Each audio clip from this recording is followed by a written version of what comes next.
Hello everyone and welcome to my YouTube channel. आज के इस वीडियो में हम जानेंगे विटामिन डी की डेफिशिएंसी होने के लक्षण क्या है, कारण क्या है और इसे आप कैसे पूरा कर सकते हैं। सो वीडियो को अंत तक देखिएगा, सारे कंफ्यूजन इस वीडियो में हम समझेंगे। सबसे पहले ये समझ लेते हैं कि विटामिन डी की जरूरत हमें क्यों पड़ती है, ऐसा क्या ये करता है हमारे शरीर में जिसकी बिना या जिसकी कमी के कारण हमें काफ़ी सारी बीमारियां या फिर काफ़ी सारी ऐसी दिक्कतें होती हैं जो हमें परेशान करती हैं।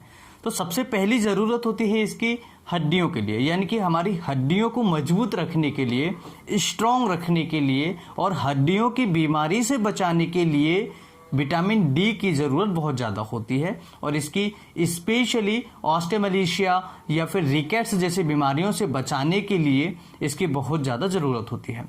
इसकी दूसरी ज़रूरत होती है कि हमारे ब्लड के अंदर कुछ ऐसे हार्मोन्स लेवल होते हैं जिनको मेंटेन करता है, यानी कि रेगुलेशन में रखता है। इसके अलावा तीसरी जो ज़रूरत होती है वो होती है इम्यूनिटी को मेंटेन करना। अगर विटामिन डी किसी के अंदर कम है तो उसको इम्यूनिटी कम हो जाता है और उसको बार बार इन्फेक्शन या फिर उसको फेफड़ों से रिलेटेड इन्फेक्शन बहुत जल्दी होने लगते हैं। अब बात करते हैं कि विटामिन डी की कमी से होने वाले लक्षण क्या क्या होते हैं।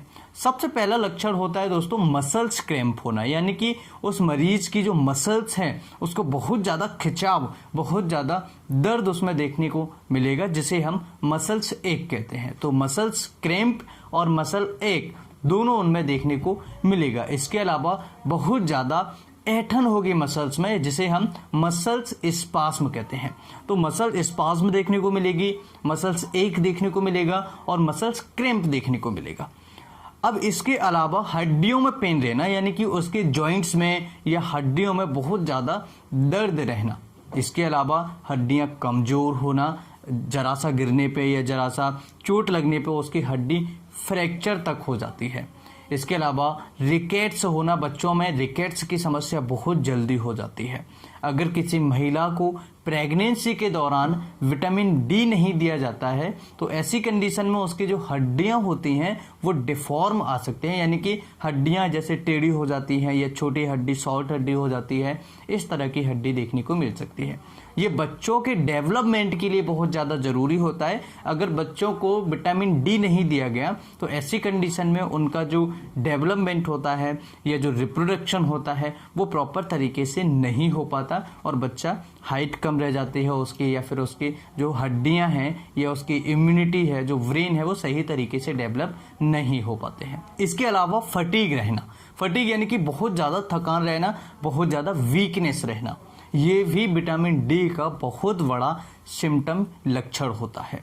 इसके अलावा मरीज़ बहुत ज़्यादा थका हुआ लगता है। अगर मरीज़ सो जाता है तो सोने के बाद उसको हल्का फुल्का दर्द होने लगता है, यानी कि जैसे ही मरीज़ खड़ा होगा, जैसे ही मरीज़ जागेगा तो उस मरीज़ को हाथ पैरों में दर्द या ऐसा लगा रहता है कि सोते रहो, कुछ काम करने का उसका मन नहीं करता है। विटामिन डी की कमी से मरीज़ की इम्यूनिटी भी कम हो जाती है, इम्यूनिटी भी वीक हो जाती है, हड्डियों से रिलेटेड बीमारियां आने लगती हैं और हार्ट भी हमारा सही से काम नहीं करता है। कई बार हार्ट में भी दिक्कत आने लगती है। अगर प्रेगनेंसी लेडीज़ को विटामिन डी नहीं दिया गया तब भी हार्ट में बच्चे को दिक्कत हो सकती है। इसके अलावा हड्डियों से रिलेटेड काफ़ी सारी चीज़ें हैं जो आप सभी को मैंने बताया।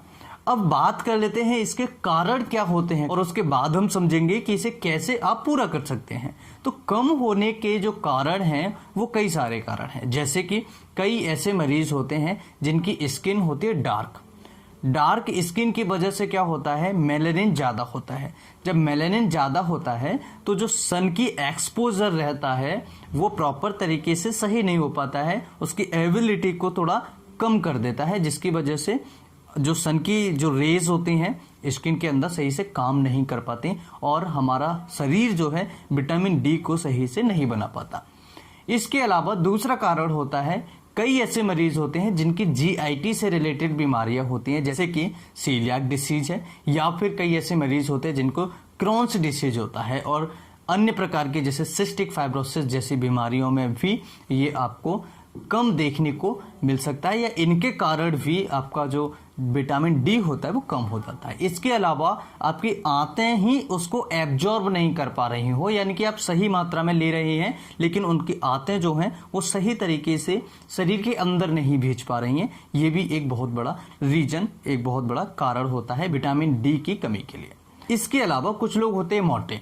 अब मोटे लोगों में विटामिन डी क्यों कम हो जाता है? क्योंकि जो ब्लड वेसल्स होती हैं प्रॉपर तरीके से ट्रांसपोर्ट नहीं कर पाते, या जो फैट टिश्यूज होते हैं सही तरीके से ट्रांसपोर्ट नहीं कर पाते, या फिर वो सही तरीके से एक से दूसरी जगह नहीं भेज पाते। ऐसी कंडीशन में यानी कि ओबेसिटी की वजह से भी विटामिन डी कम हो जाता है।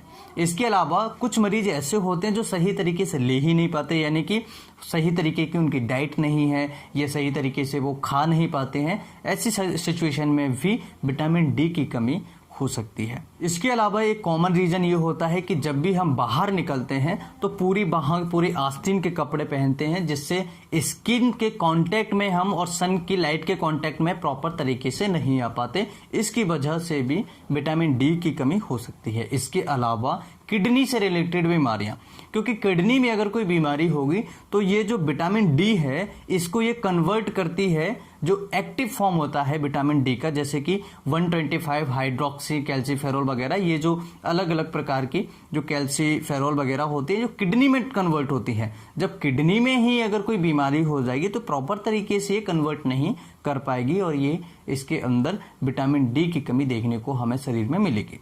अब बात कर लेते हैं कि इसे आप पूरा कैसे कर सकते हैं। देखिए 2-3 तरीके होते हैं। या तो आप रेगुलर मेडिसिन खाएं कुछ दिन के लिए, जैसे कैल्शियम की काफ़ी सारी दवाइयां आती हैं। अगर इससे भी अच्छा तरीका आपको अपनाना है तो 1 गिलास दूध सुबह, 1 गिलास दूध शाम को लीजिएगा। इसके साथ में हरी सब्जियां, डेयरी प्रोडक्ट्स जैसे पनीर है, और इसके अलावा काफ़ी सारी ऐसी चीज़ें आती हैं जिससे आप अपने कैल्शियम लेवल को बढ़ा सकते हैं।